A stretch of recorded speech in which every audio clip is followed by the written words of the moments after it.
Who's the essential ad in fantasy baseball and who is it time to cut bait on? I'll get to all of that in this week's Rotoworld Fantasy Baseball Ad Drop.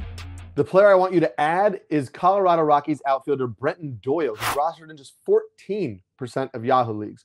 Doyle is one of the biggest batting average surprisers this year, hitting over 300 after hitting 203 in his debut season last year for the Rockies.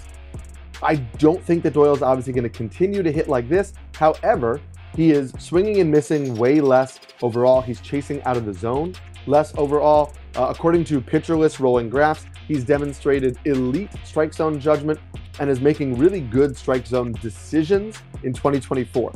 He still has a 13% swing strike rate, and he registered 30% strikeout rates or higher at the minor league level. So I still think you're going to see that swing and miss, which will maybe push his batting average down to 260. But if he keeps making these swing decisions, he has the speed to run pretty high BABIPs, and you're getting a guy who stole 22 bases last year for the Rockies. So if he's hitting 260, that really adds value to the profile. Plus, he is in the top 40 in StatCast's new exit velocity metric, EV50, which measures the average exit velocity of the top 50% of a hitter's batted balls. So you have Brenton Doyle making really strong contact, making better swing decisions, and has the speed to steal 20-plus bases. So this is looking like a real good value in deep leagues. And if you're in daily moves leagues or things like that, you can pick him up when he has a good stretch of games at home, like he does this week, where they play at home and in Monterey, which is a really good hitting environment.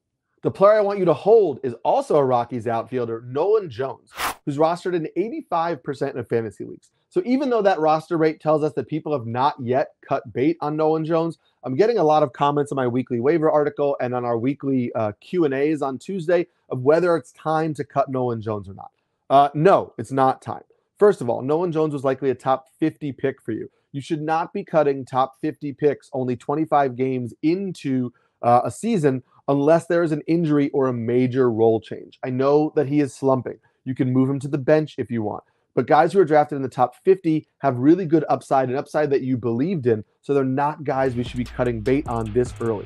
However, specifically when it comes to Nolan Jones, it seems like he's making a conscious effort to dial back on the aggression in his swing decisions. He's swinging less, and he has a much better zone contact rate and swinging strike rate as a result. However, he's sporting a 37% strikeout rate, and that's because he has a 26% called strikeout rate that is the third worst in baseball among qualified hitters. So he's getting himself into far too many two-strike counts, which is putting pitchers at an advantage. And so even though he's swinging at pitches that are actually in the strike zone, he's swinging at pitches that are really hard for him to do damage on, to make meaningful contact on. To me, that's far less of a concern than a hitter who's just lost the ability to make good contact. He's actually too passive. If we can get him back to the approach that he just had last year, I think you're going to see another good stretch of games for Nolan Jones, so I'm holding him wherever I can. The player I'm okay with you dropping is San Francisco Giants starting pitcher Kyle Harrison, who's rostered in 66% of Yahoo leagues right now. Now, to be clear, this is not saying wherever you have Kyle Harrison, make sure you go out and drop him. Especially in deeper formats, because he's getting a consistent starting job with the Giants, he has value. However, I think in leagues like 12-team leagues, this is to say that Kyle Harrison is more of a streamer than a pitcher that you need to hold on your roster all year long. The concern coming into the year was that he was relying on his fastball too much and didn't really have a depth of arsenal to support it. Well, in 2024, he's actually throwing the fastball more often, throwing it almost 70% of the time. The pitch grades out fine, but it doesn't really miss bats. It's more of a high zone rate pitch than it is a dominant or overpowering pitch. That's a problem when it's your main pitch. The downside is that he doesn't really have a pitch that does miss bats. The curve has just a 5% swinging strike rate. The changeup has looked good, but it has a sub 10% swinging strike rate to righties, and he's actually throwing it less often of late. So considering he doesn't really have an elite four-seam pitch and doesn't have secondary pitches that consistently miss bats, I am not really a believer that Kyle Harrison is somebody you have to hold this week. Now, for those who stayed, my stash of the week is Cleveland Guardians first baseman Kyle Manzardo, who's rostered in just 6% of Yahoo leagues. A lot of people soured on Manzardo after having a down 2023 season, but I think a lot of that had to do with some off-field concerns that were taking away from what we saw on the field. Also, the trade to Cleveland seemed to have reinvigorated him a little bit. He ended the year on a high note and has looked good in 2024.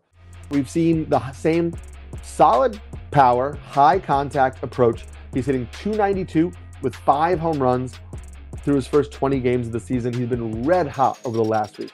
His strikeout rate is around 17%. His walk rate is around 13%. That really gives you a sense of who Manzardo is as a hitter.